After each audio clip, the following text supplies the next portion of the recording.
Welcome to the Leadership Bits and Bytes podcast, featuring Rhoda Kreuzer, CEO of Partners in Action.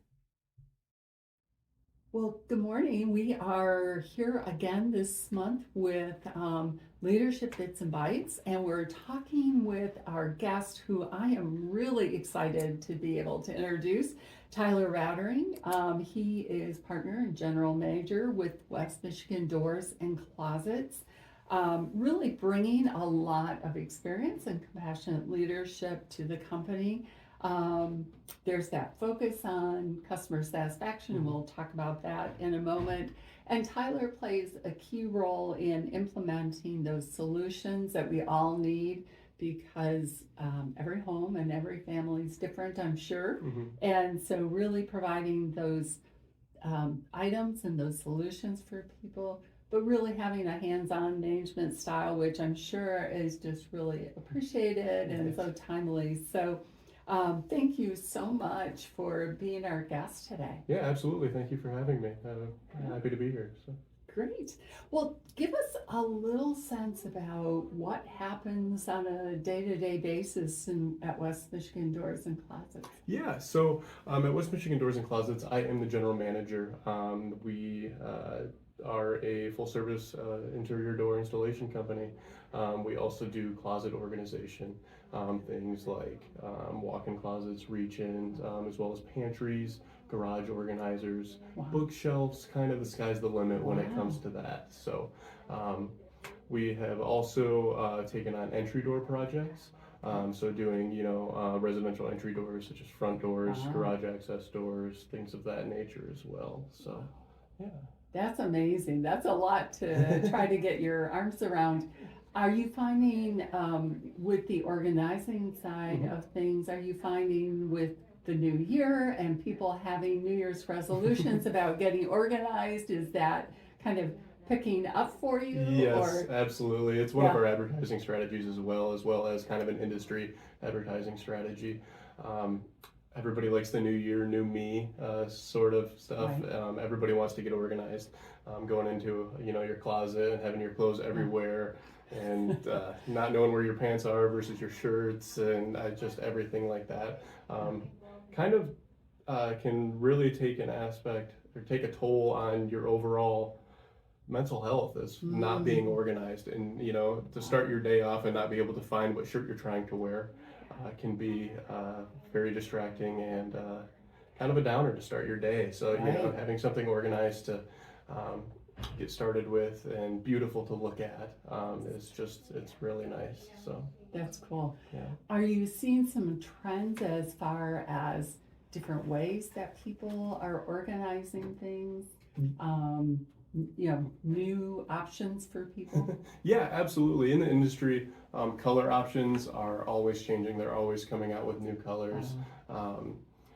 New trend right now is lighted units. Nice. All of our units have the ability to have lighted uprights and lighted curtain rods, lighted like underneath the shelves, so you can really illuminate and see exactly what you have in your closet. As well as things like jewelry organizers. Really nice laundry hampers and stuff that can be integrated into that system. Mirrors. I mean, really the sky's the limit when it comes to accessories and really making it your own. So now you've got me thinking about my closets and all the things I should be adding to it. That's great. Yeah. And so how do you start normally with a client? In other words, do they come to you and they say, here's the design I want for my closet? Or do most people come to you and say, I got this closet, it's out of control, help me? We really start, usually ends up with a phone call or an email. And then we've got a couple different options as to kind of a path to move forward from there. We can either have a designer meet the customer out at their home and go through and walk through those areas that they want to get organized, and they can sit down right then and there and design with the client. And try to figure out what exactly the client wants and all of that. Otherwise, they can schedule an appointment where the designer just comes out and grabs some measurements. Grab some basic measurements of that space. Try to get an idea of what they want, but then the designer can invite the client back into our showroom, where we've got a vast majority of what we sell there, where they can actually touch and feel the product and see exactly what they're getting before we sell them that. We really like to do it that way. We really want our clients to know exactly what they're getting before we sell it, in order just to increase that customer satisfaction and go from there. Yeah. And do you have a showroom where people could actually look and see the different pieces? Yes, absolutely. Our showroom is open by appointment only. So, but yeah, we absolutely have a showroom with all of our interior door products, all of our closet products, entry doors, everything like that. Yeah. So, Excellent, excellent. And so I'm curious, as you've been working there, how long have you been with West Michigan Door and Closet? yeah, I have been here since the beginning. Okay. We started in the Grand Rapids area in August. Our soft opening was August of 2023. Oh, Or wow. I'm sorry, Okay. 2020. Okay. I was going to say, that's really quick. Really quick. So we started in kind of the beginning of the pandemic. It was a little rough, but people were at home a lot. They were at home, working from home, makeshift offices, Right. realizing there's clutter everywhere, all of that sort of stuff. So it kind of worked in our favor in that sense, as to where we were, a new company, pushing advertising and trying to find these clients, and these clients had an immediate need. With our interior door products, we had a lot of clients that converted maybe a sunroom into a home office, where there was no doors in the opening between, Correct. the hallway and the office. And with kids running around, kids off school, making a bunch of noise, everybody home, just trying to get that privacy.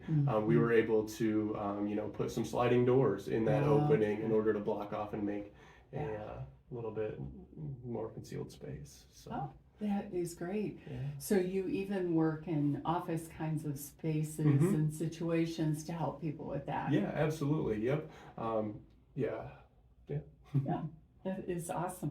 So I'm curious, how have you built out your team? What are some of the keys that have helped you identify good people for your team? How have you been able to retain those people? Because we know that's always a challenge these days. Absolutely. We are actually currently looking to expand.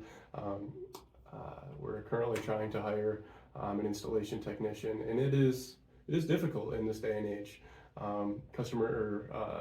Employee retention is a very difficult thing to do. Making sure that you're honest and upfront about the job description and what exactly they're going to be doing off the bat is super important, as well as having a fun and just kind of relaxed work environment. We offer all of our employees room to grow, and really just finding someone that fits our relaxed atmosphere and wants to further themselves. That's key. We're not hiring just anybody, and getting somebody in there that is super beneficial. We've been extremely lucky with all of our employees that we have. They are fantastic. I couldn't ask for a better team.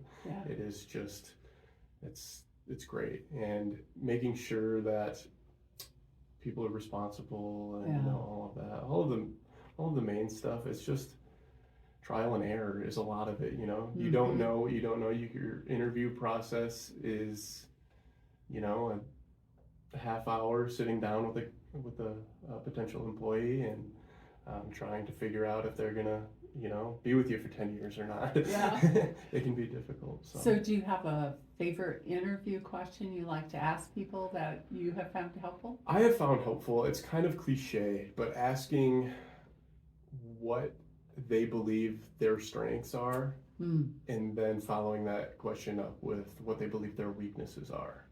And it's pretty indicative if they're telling the truth or not, and the quality of their answer. I mean, even if it's just honest, it's so much better than somebody that tries to tell you what they think you want to hear. So I think that question is super beneficial. Yeah. That's great. So what are some of the things that you do for fun with your team just to kind of keep that engaging for them? Yeah, so we're kind of a family. We go out to lunch sometimes. We've got morning team meetings where we kind of get our plan for the day and we joke around. You know, Yeah. we at this point we're kind of small enough where it's all hands on deck, Sure. and finding a bunch of time to go and do those fun activities outside of the office is rather difficult, but in the office we just try to keep it as fun as we can. So Yeah. That's great. yeah. That's great. What are some things that have been helpful to you as you have continued to grow as a leader? Are there some resources or some tips that you're like, oh, this has made such a difference for me? Yeah. So we like to network.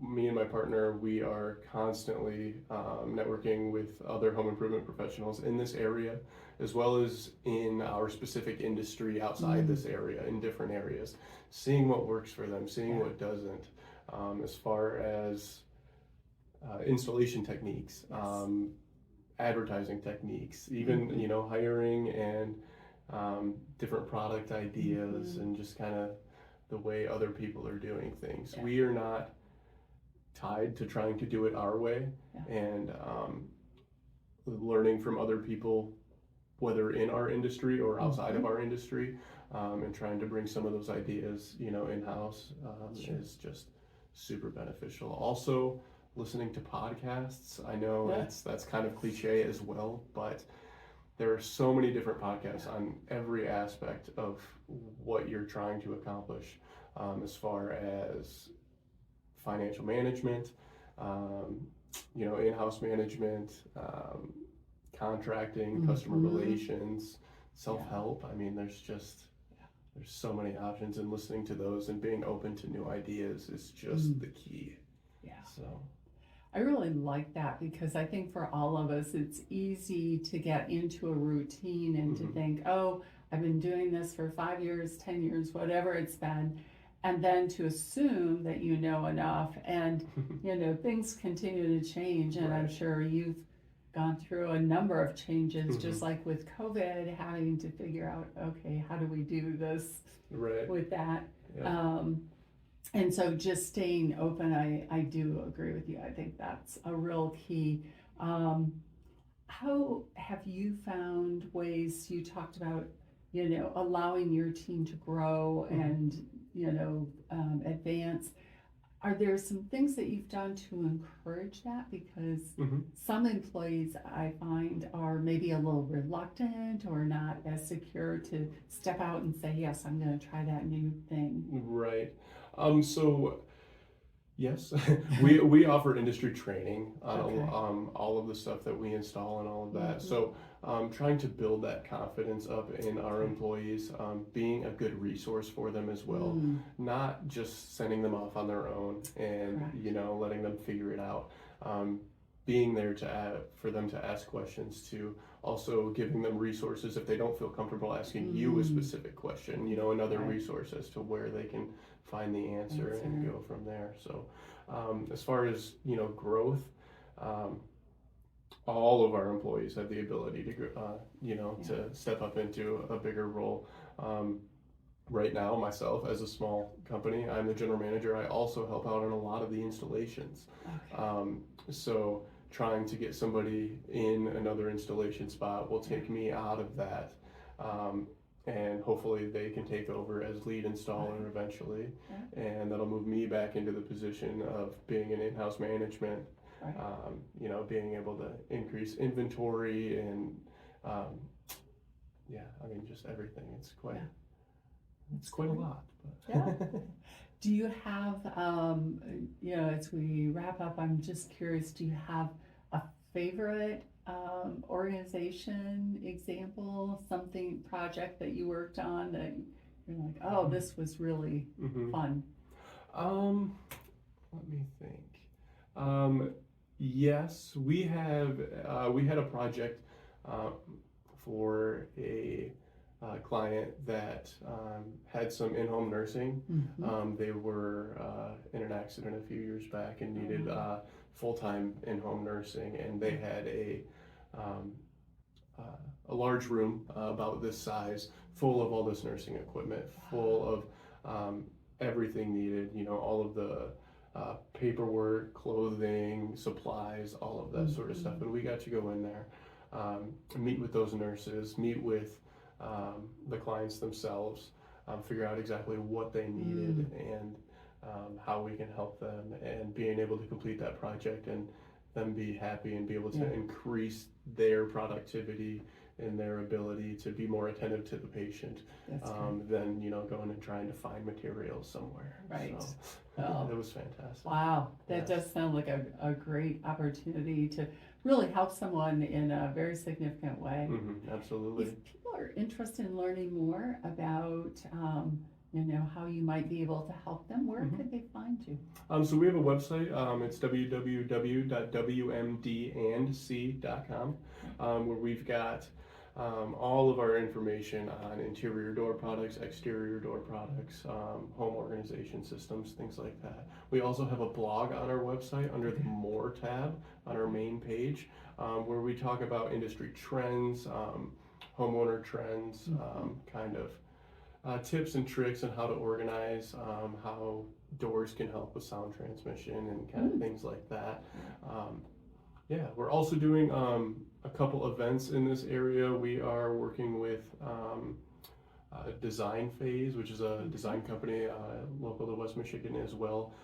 They are hosting a lunch and learn where for designers and like home stagers for sales, where we're going to go in and talk about how interior doors and home organization have an overall impact on the home's design and feel for the client. We are also sponsoring a Women of Habitat happy hour on February 20th, I believe. Just double check my notes, make sure I get that right. That's Tuesday, February 20th from 4 to 6. It's just a fantastic opportunity for women to meet other women that are interested in the affordable housing market in Grand Rapids. And that is a free event. Able to sign up at habitatkent.org and go from there. So. Great. Well, thank you again for being our guest and for sharing more about your leadership journey and experience.